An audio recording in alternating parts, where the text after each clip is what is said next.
I am. I made it to Anor Londo, which was a real good feeling.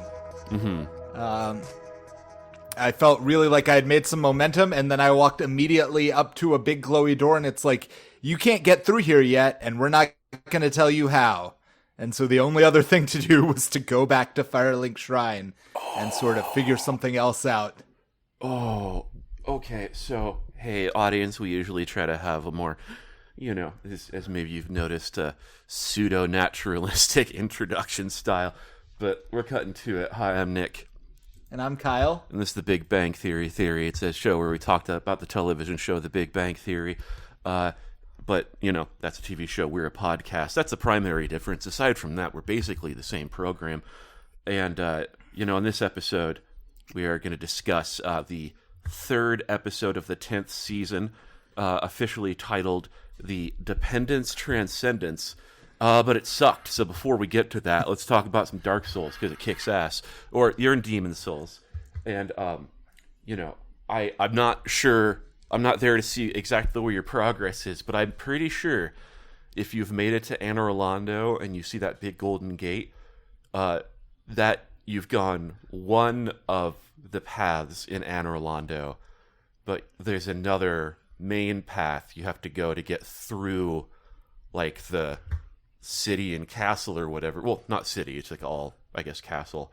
Because, I think the Golden Gate you're seeing is an area that unlocks after you finish Anor Londo. Okay, well, that makes sense, but I looked around and I didn't see anywhere else to go. But, famously, it's hard to know where to go in these games. So I'll just go back. I mean, right now, so because I was lost there, I went down into the catacombs, and boy, was that a nightmare, the regenerating skeletons with the hidden necromancers. Did you make it to the bone wheels? I did. Those things fucking suck. Yeah, no, that's one of those things where I'm like, I'm glad. This is another thing. I'm glad this is in this game. These weird little rascals that are maybe the most evil enemy that's ever been put in any video game.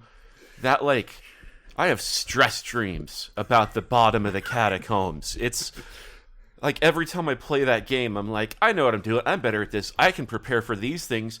And then I spend an hour down there where I'm like, okay, this one's going to come at me from 65 degrees to the right. And if I dodge here and get it into the wall, I can get these two at the same time. But I got to be careful of the third one that's going to get me in the back. Well, I found a secret pathway that let me, basically go past most of them.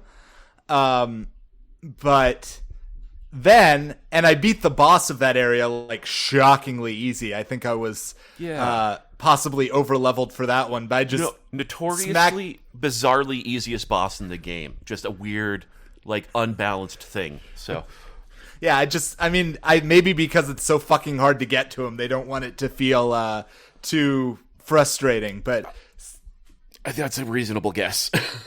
I smacked the shit out of that guy, and I felt pretty good about that. And I was like, okay, I've beaten a boss. Surely now there's a save point, maybe an elevator back up to the surface, at least some way to spend this experience without having to hike back through the valley of the skeletal wheels, right? Nope.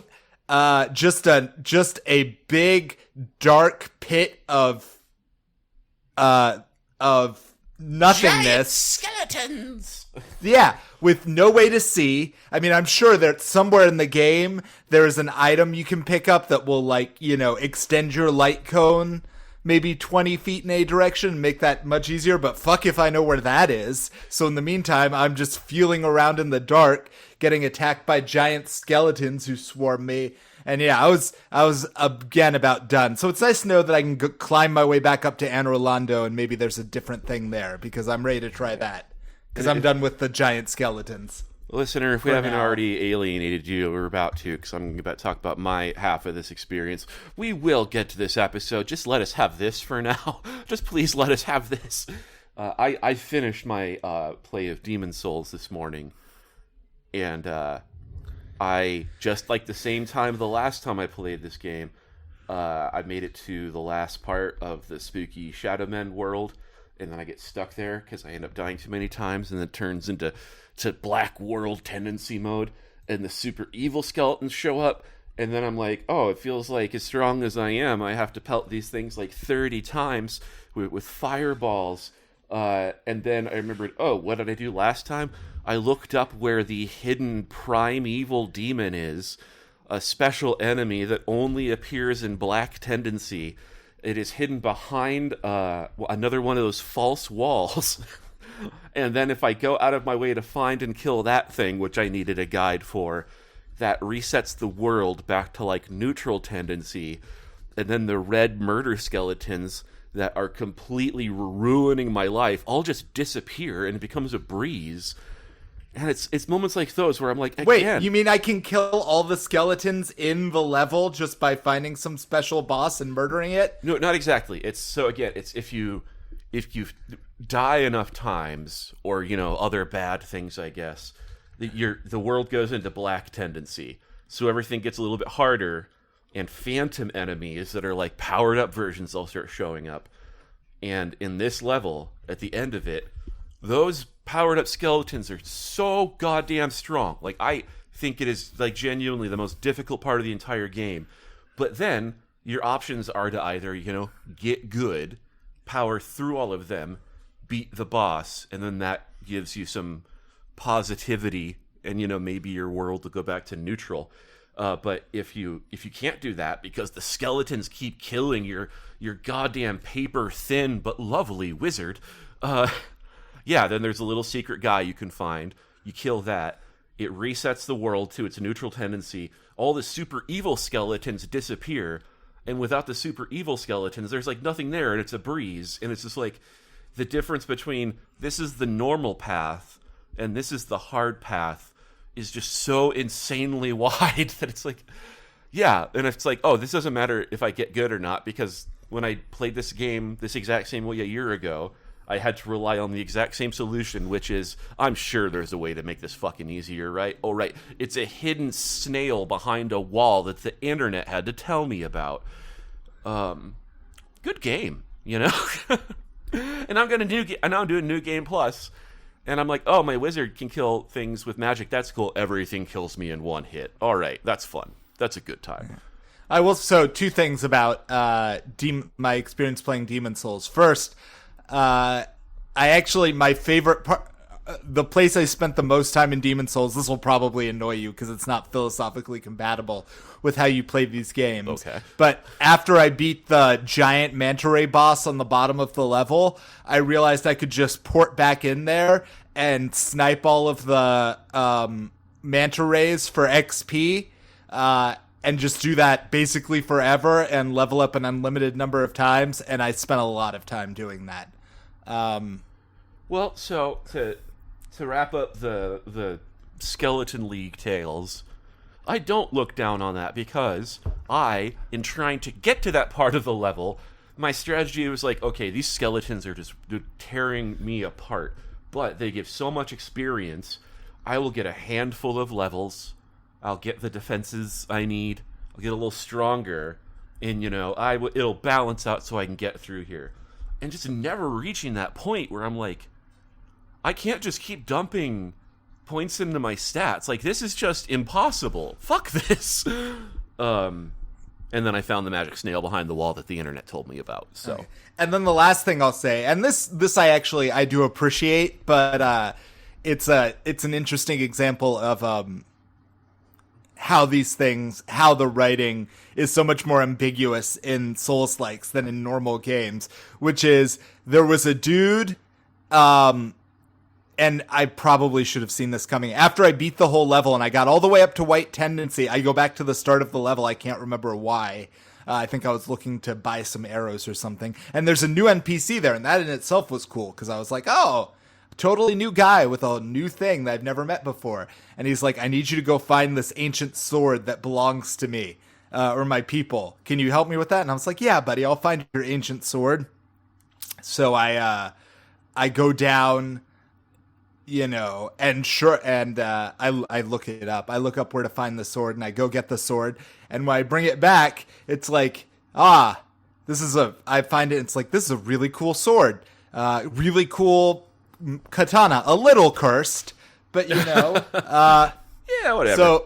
So the guy's like, hey, can I have my sword? And your options are give him the sword, don't give him the sword. And my thinking was, well, if I hold on to the cursed sword, that represents me like being infected by its magic. So surely that's the asshole move. So the good thing here would be to just give this guy the sword. So I give him the sword, and he's immediately like, ah, yes, the cursed sword. Now I must test its power. I am mad with the sword. And he attacks you, and I was like, oh.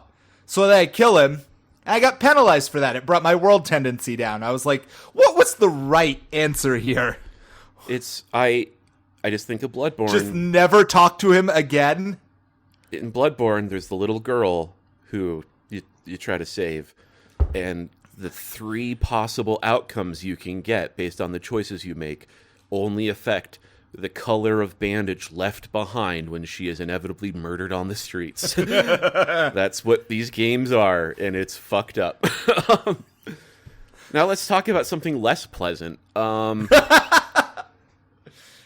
Yeah, this isn't even like the worst, and maybe I'm just in a bad mood, but, today we watched the episode, The Dependence Transcendence, which we are now into the meat of the season, which is primarily the nerds are, well, it gets diffused by the end of the episode, because the nerds have set themselves to a completely unrealistic timeline to make their secret radar, well, not radar, but, tracking thing for the Air Force, which already is like an insane thing to say. Like, that's the idea of that, I think, is actually an interesting plot still. But I don't know, this episode, like, it felt like a little mean-spirited. Everyone was just annoyed with each other. And so in the A plot, it's, they're working towards this deadline, and Sheldon is breaking down because he just can't stay up late enough and handle the hours, and he's having like a block with his work that he's like anxious about admitting to. And so they try to do this thing where he I don't know, maybe in like a sleep-deprived hallucination, sees the Flash. And the Flash is like, hey kid, try this Red Bull. First one's free. This is obviously an addiction joke, but we're not going to really make jokes about it other than the parallels to addiction.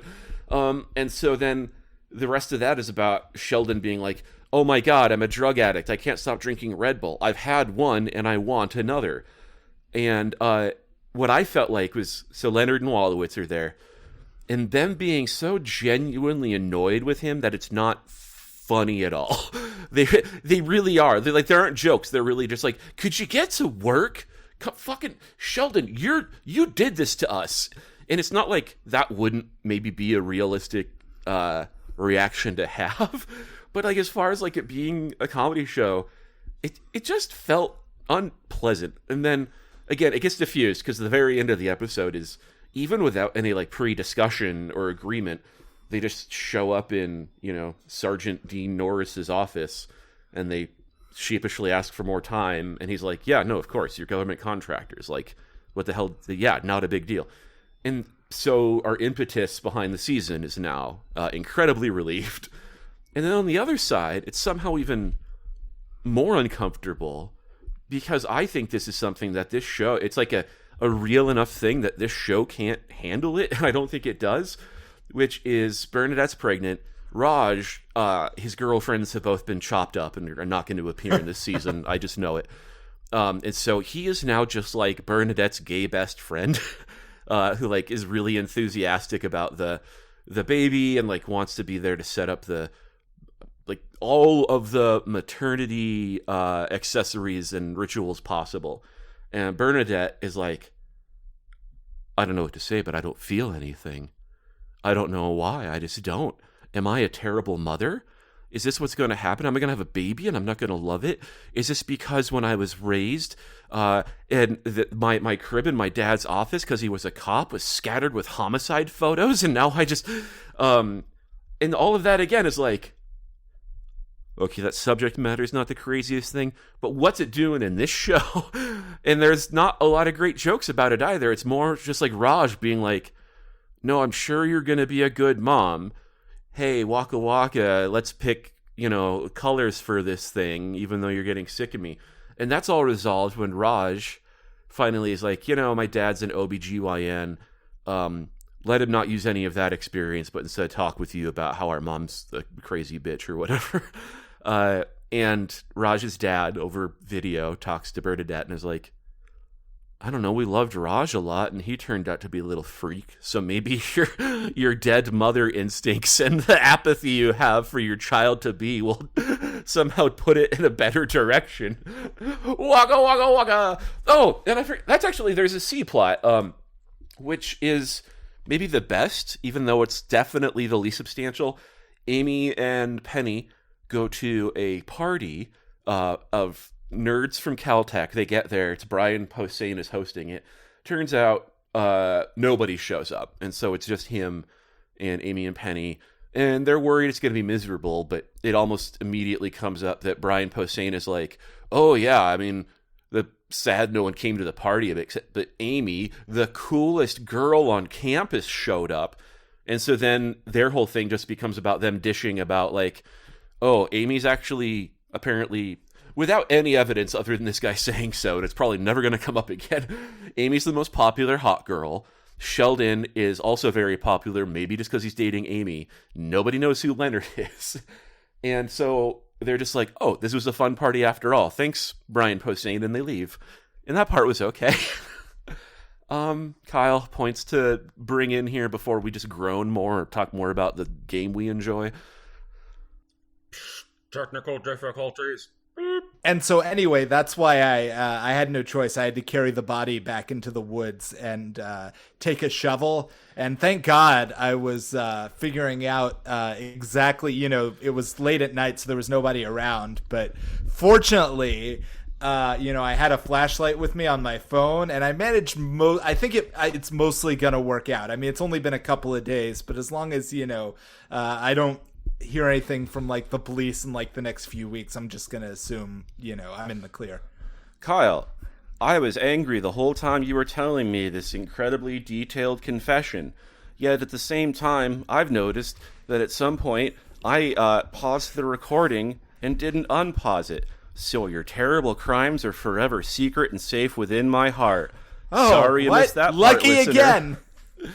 No, but for real, I'm not going to beat around the bush. This episode sucks, and we were describing it, as you were probably listening to up until the weird unnatural pause a few moments ago. We had a technical issue and lost a good chunk of the remainder of the recording, honestly. And so what we're going to do is we're here for the people, but we cannot just rediscuss this episode again. And so I think a surprisingly helpful tool here will be the fact that we always pull up this Big Bang fan wiki, and rarely do I see that there is ever any sort of critic section. But I was shocked to find that the critic on the wiki named Eggplant totally nails it when he basically says, this episode's a dud. Like, whoever was a fan enough to like write this actually agrees with, I think, Kyle and I on this one, is that like, yeah, this feels like filler, the plots don't work, it's all unresolved. And the only nice part is Amy and Penny are charming, even though nothing happens in their episode, and they're part of the plot. So that's wrapped up.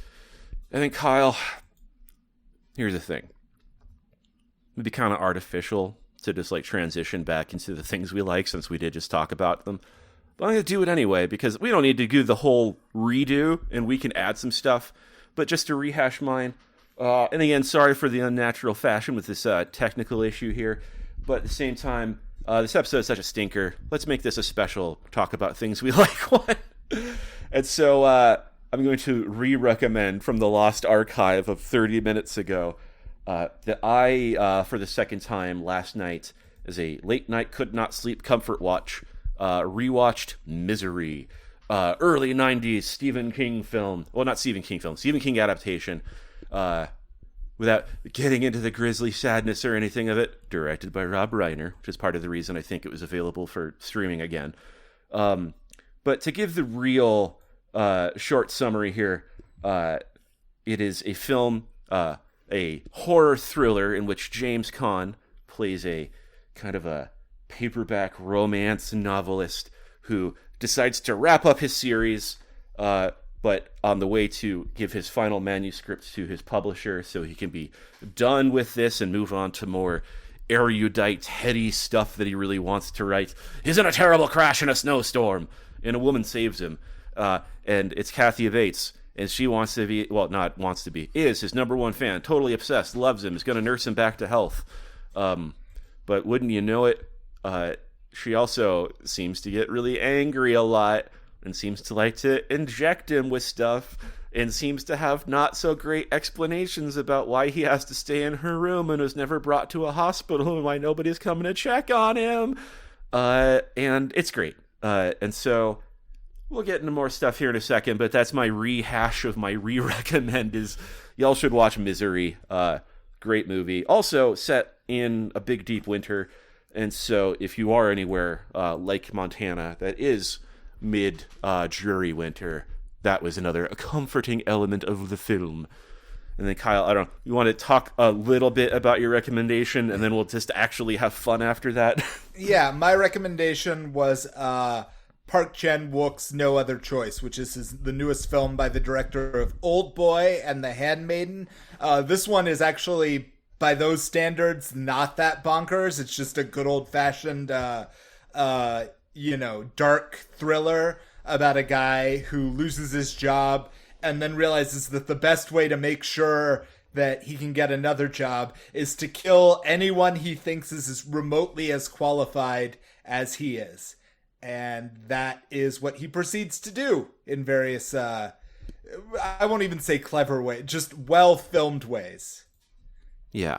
So those are great film recommendations. Now here's what I'm thinking, Kyle. Here's where I think we can create a synthesis Take us home, of this Mr. little Hyde. debacle we have on our hands.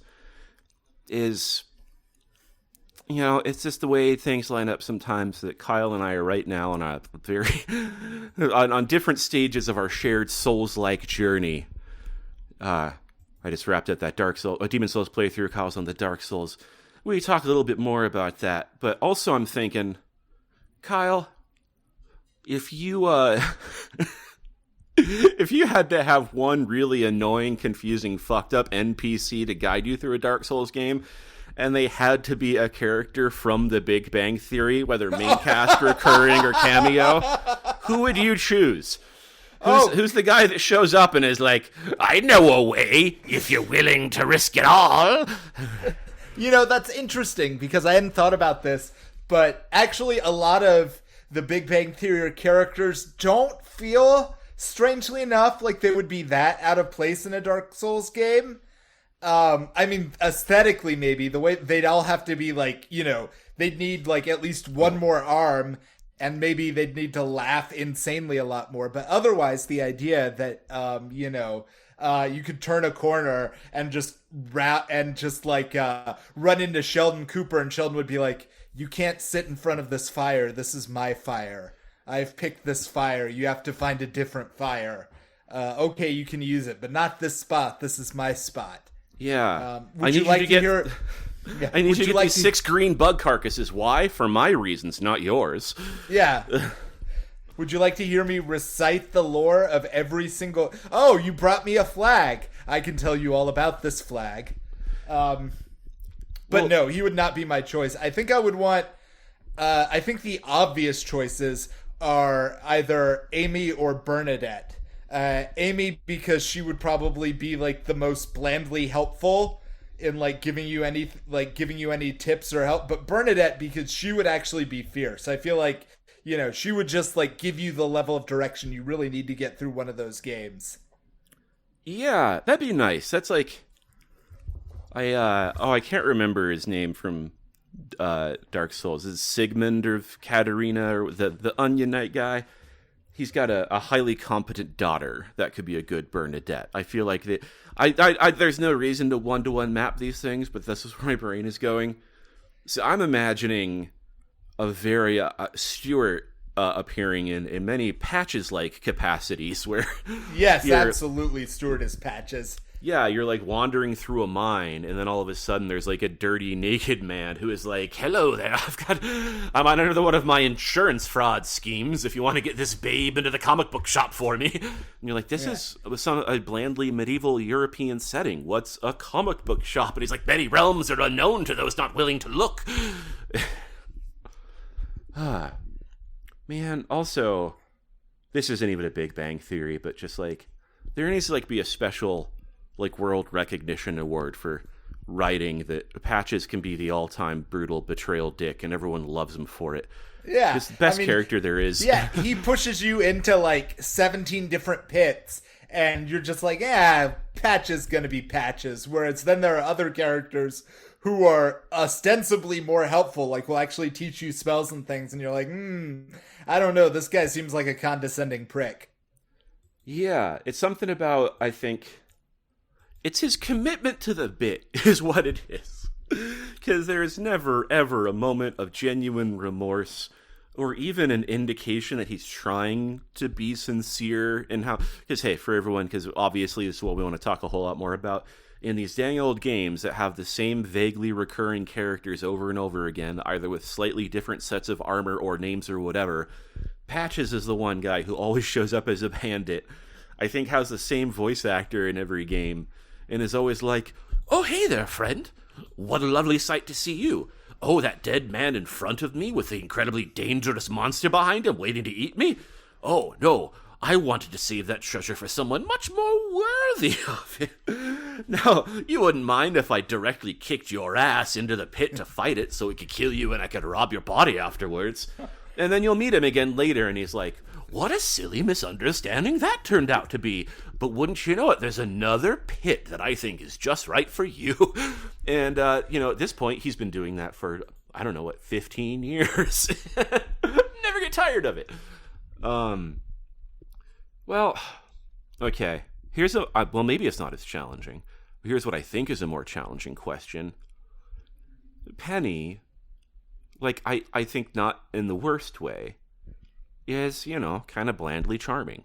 She doesn't have a whole lot of strong character features other than that, she's like, "Oh, I like to drink," and I was like a horrible, probably incredibly cruel and brutal bully in high school. But, I'm fun and kind of dumb. Who is she in where does she fit in to either the Gothic, European, whatever, even the Sekiro setting of Dark Souls lore? Well, I hope this isn't inappropriate. I wonder, could she be, because I recently fought a spider woman, who was surrounded by flames and lived in, a volcano. You talking about the titty spider? Yeah. A woman covered in flames, who, by the way, is a giant spider with a female torso and big old tits poking out. So her? Yeah, why not? I think that works fine. Because that's one, too, where, I think that is Quelaag, or sister of Quelaag, whichever the spider demon is. And, she's pretty chill. She's a hot witch babe. She comes in, and she's like, "Hey, what are you doing in my swamp? I'm going to bully you now on behalf of another woman behind another hidden wall that I'm protecting." That's what sisters do for each other, baby. Did you find the other spider lady underneath behind the hidden wall? No, I did not. I had no idea. Yep, that fucking game. Oh, that stupid goddamn game. Yeah. Why would I even suspect that there was another secret? Well, haven't you learned anything from finding all the goddamn hidden snails and demon souls? The hidden snails that are necessary to make the game manageable to play when it gets too hard? The one thing I've learned is to always punch my treasure chests before I try and open them. Because I have to admit, the idea of the mimic in Dungeons & Dragons I always thought was a little silly. Oh, I think we're going to be on the same page with this one. Keep going. But, goddamn, is it a really different and but kind of frustratingly impressive vibe to just be opening a random chest and then it sprouts teeth and munches on you and then pops up legs and arms and tries to kick you to death. Okay, so you just said different vibe, but what I'm going to say to add to that is, I find the Mimic to be the most genuinely horrifying monster in any video game. Yeah, it's not good. It makes my skin crawl. I can't believe how scared... It's like, a chest with teeth is already a bad surprise. But the way that they're like, "Oh, by the way, it's 8 feet tall, slender man skinny, knows karate. What is it? It's only noise. Like, it doesn't have footsteps and just like deeply sighs instead of like screaming or breathing or anything. That's things like you read so much cosmic horror, scary things. Like there's nothing in any like Lovecraftian mythos that has scared me as much as just the skinny body of those goddamn mimics. It's not even that they can come to life. It's just I find them so genuinely unsettling. Yeah, that's what I should talk about in therapy, is to be like, I don't know what my whole deal is, doctor therapy. Well, I know that of everything I've experienced in my life, this scares me the most. And so whatever's going on with this mimic must touch into some like real deep-seated issues I have to give me this like, just like base of my spine reaction to those goddamn things. But then you get like a cool ring, So that's nice. Yeah, you feel, cool. You haven't asked me. It might not even be, but because I have a feeling it's, as with many things, I'm probably not choosing the optimal weapon. But the second I found the Zweihander, I was like, yeah, this is mine. This is the vibe I was going for the whole time. Thank you. I don't care what its stats are. I'm, swinging a giant medieval sword that I hold one-handed, and when I whack something, it just flattens it. Does it have the best damage? I don't care. I am literally spanking things down with my giant German sword. What else would I want? Yeah, well, I mean, that's where we've been on the same page on this before in the Threaded Cane and Bloodborne, which is, well, if this thing's fucking radical, why wouldn't I use it? Was there another weapon that might have better damage? I don't know, and I don't care, because check this fucking thing out that I got. Yeah, you expect me to min-max as opposed to, vibe out? What's the point? These games are punishing and cruel no matter what build I have. Why would I not at least stress? Yeah, the two most satisfying moments so far in the game for me have been equipping the Zweihander and then finding the gargoyle helm. Because those two things really made my fit complete. It's like, yes, this is who I am. I'm like a big, like, not even really a Dark Knight, because I'm just wearing like heavy leather armor, but I'm just like a big fucking brawny dude with a giant sword and like wings coming out of my mask. I start wrapping up again after actually recording this time. But this is something I don't think I've like talked about a lot on the show. And this is something that like is like a weird real issue for me, even if it's not like a major debilitating issue in my life or something, is like I have so much genuine shame about playing video games, because like of all the things I can do in my life, that seems to me like the most wasteful and frivolous, where I'm like, I'm not really learning anything. I'm not necessarily having a new experience. Like, especially with these games, replaying them, it's like I'm not doing anything new. I'm like just repeating behaviors and patterns from before and wasting my life. And people will say, well, if you enjoy it, that's worth it, right? And I say, shut up, you're an idiot. But thinking about specifically what we've done here today, which is we tried to record an episode about the Big Bang Theory that we didn't like. A technical issue came up, and it was too hard to stomach the idea of discussing all of it over again. And yet we found a way to push ourselves through and make it happen, to try to get a satisfying experience out of it nonetheless. And I think today we experienced the dark souls of the Big Bang Theory.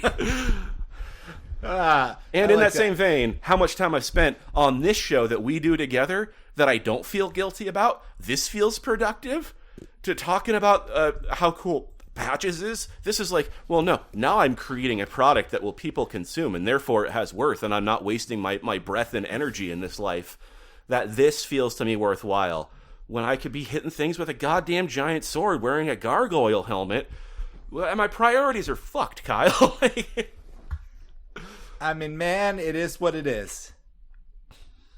Look, we're all, if you want to compare it to Dark Souls, here's the facts. We're all, in a miserable, thankless, dark world where we tell ourselves various myths just to get over the fact that we are all mortal and going to die, and everything we do will be forgotten one way or another. And if the way that you and I, so in that sense, life is a Souls-like. And if the way you and I choose to survive is by crouching next to a bonfire and changing and exchanging, frankly, incomprehensible, madness-fueled dialogue about our favorite,